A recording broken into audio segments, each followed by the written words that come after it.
Hello friends, and welcome to our video lecture on topic R2.1, how much? The amount of chemical change. This is lots and lots of reaction stoichiometry.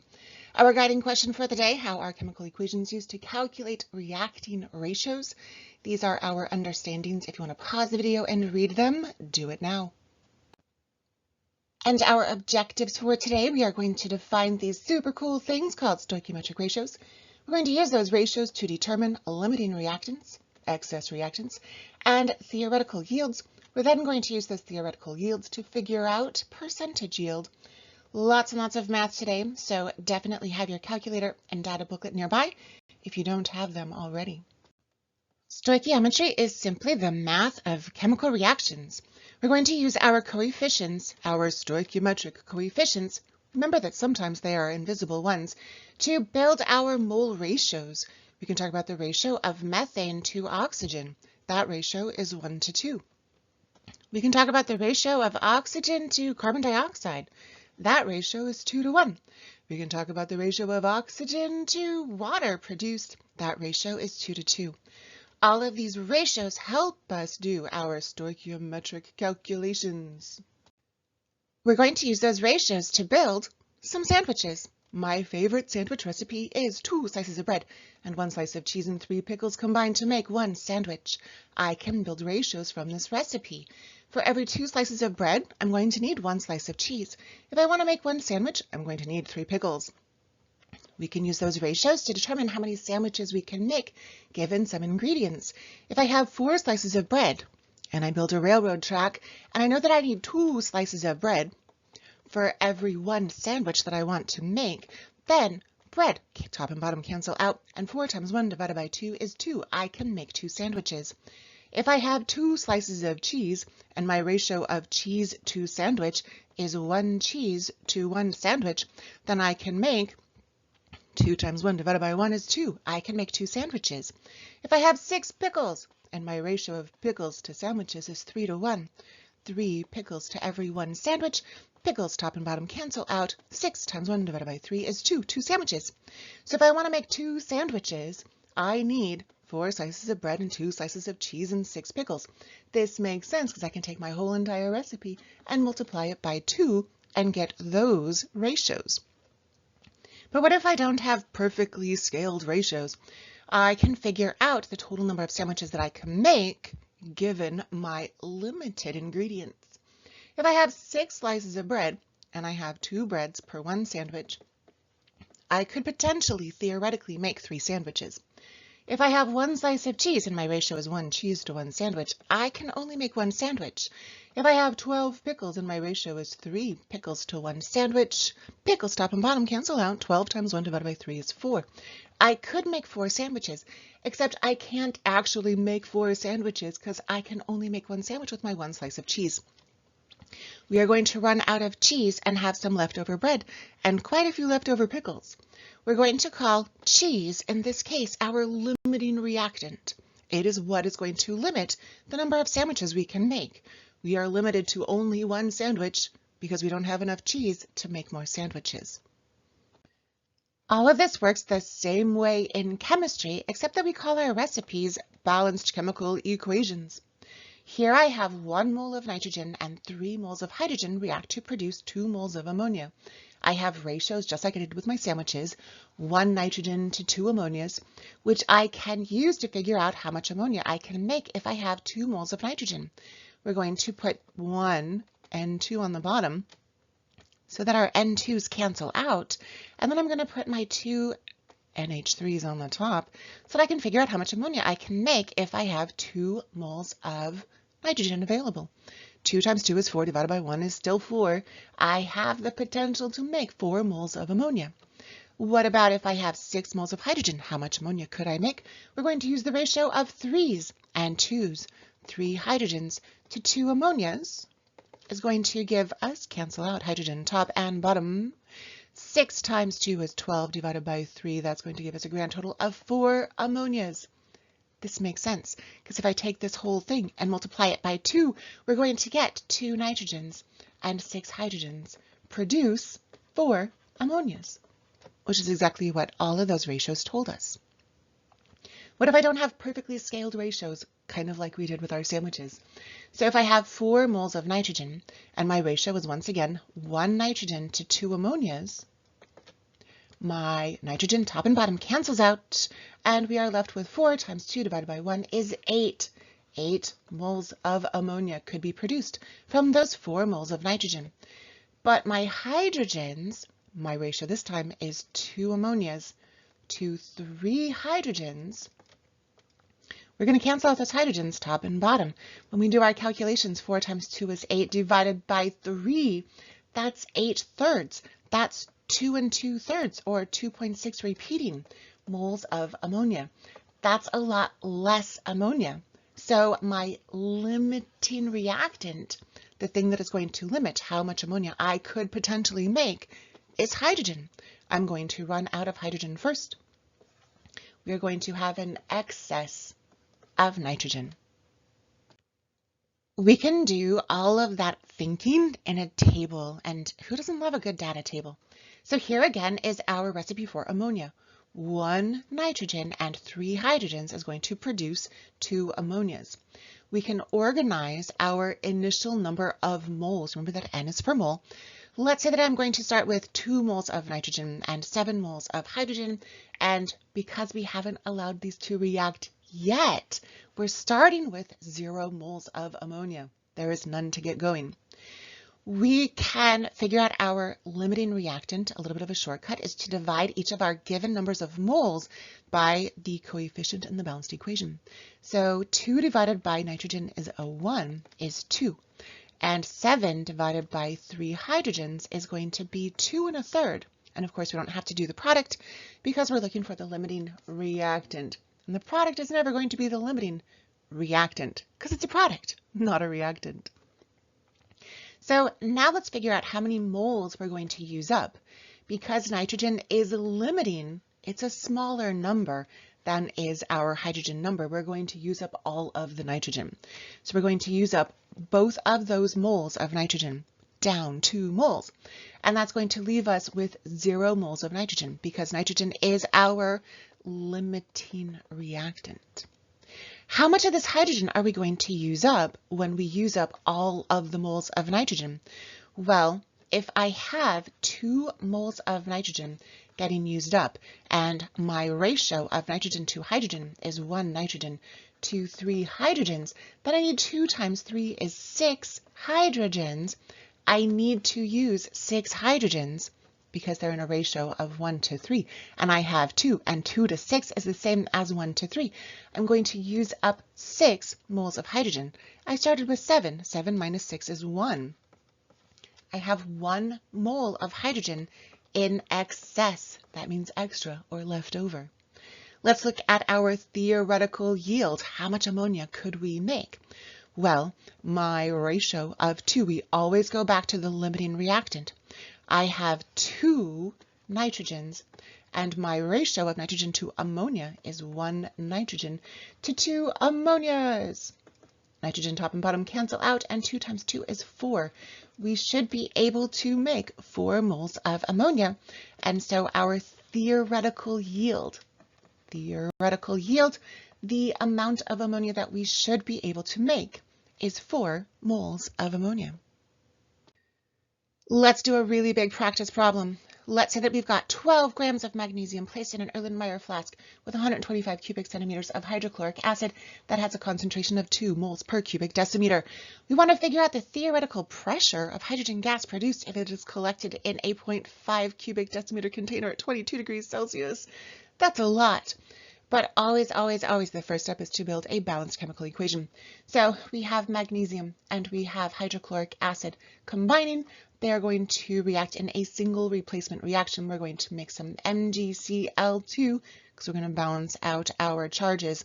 Oxidation state of +2 and -1. We need 2 chlorines. We're also going to make some hydrogen gas. Remember that hydrogen gas is diatomic. It's going to always come in 2s. To balance this, I need 2 HCl's. I now have a balanced chemical equation, and we can start to do some stoichiometry. Let's look at what we've got. We've got masses and volumes and concentrations of our reactants. I want to find pressure of one of our products, and I'm given volumes and temperatures. Pressure and volume and temperature. Oh my, that sounds like PV equals nRT. What madness is this? I want to find the pressure. My volume is 0.5 cubic decimeters, and I also don't know that yet. R is always a constant. It's 8.31, and T is 22 degrees Celsius, but we're going to add 273.15 to get to Kelvin. So that's going to be 295.15 Kelvin. So I'm going to use stoichiometry to find my N so that I can use the ideal gas law to find my P. Let's do this. To do stoichiometry, we need to have moles, and I want to use my mole ratios. But right now I have masses, and I have volumes, and I have concentrations. So we need to convert all of this into moles. So I've got 12 grams of magnesium. We're going to turn that into moles of magnesium by dividing by the molar mass on the periodic table. 12.0 times 1 divided by 24.31 grams, grams cancel out, is going to give us 0.04936, lots of digits, moles of magnesium. Let's do the same thing with hydrochloric acid. So we have 125 cubic centimeters of means multiply 2 moles per cubic decimeter hydrochloric acid. To solve for moles here, I need to cancel out my volumes. I can do that if I convert my CM3s to DM3s.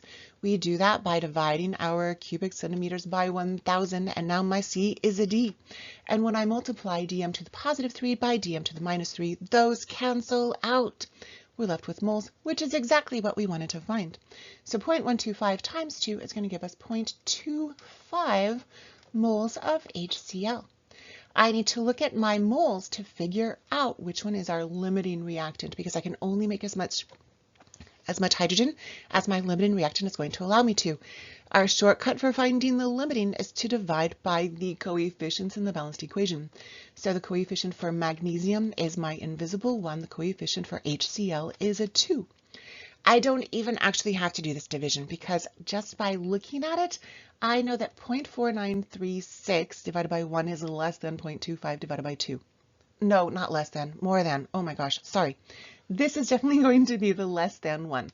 So I'm not even going to do that math, because I just know that it's less than already. So now I'm going to take my 0.25 moles of HCl, because this is my limiting reactant. And I'm going to use that to determine the theoretical yield of hydrogen gas. I'm going to find the theoretical yield of hydrogen gas using my coefficients in the balanced equation. I have 2 HCl's, and I have 1 H2. And so HCl's top and bottom is going to cancel out. 0.25 times 1 divided by 2 is going to be 0.125 moles of hydrogen gas. We should be able to make that mole is this mole. So my, I don't know how many moles yet, is now a known number of moles. My number of moles of hydrogen gas is 0.125 moles of hydrogen gas. I can now do some PV equals nRT. PV equals nRT. Pressure, I don't know. Volume, right now I have it in cubic decimeters. I want to convert it to cubic meters. Do that by dividing by 1,000. Or multiplying by 10 to the minus 3 meters cubed, equals N is going to be 0.125, R is 8.31, T is 295.15 Kelvin. I know all of this is running into itself.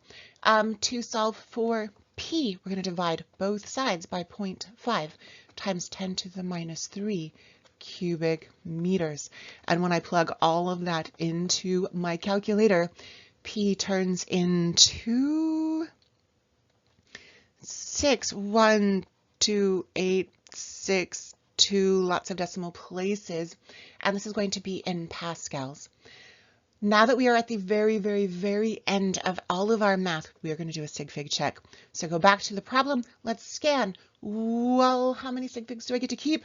My least number of sig figs in my data points is of 1 in this 0.5 cubic decimeters. So I'm going to round all of this to 1 sig fig. That's going to give us 600,000 pascals. We could convert that to 600 kilopascals.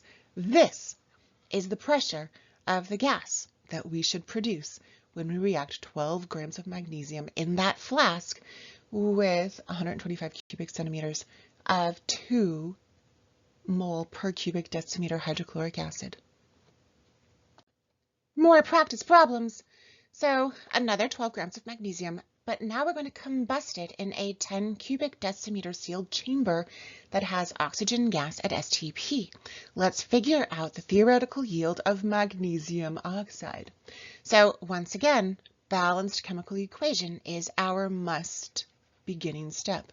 Magnesium and oxygen gas, because once again we have a diatomic element, is going to react to produce magnesium oxide in this combustion reaction.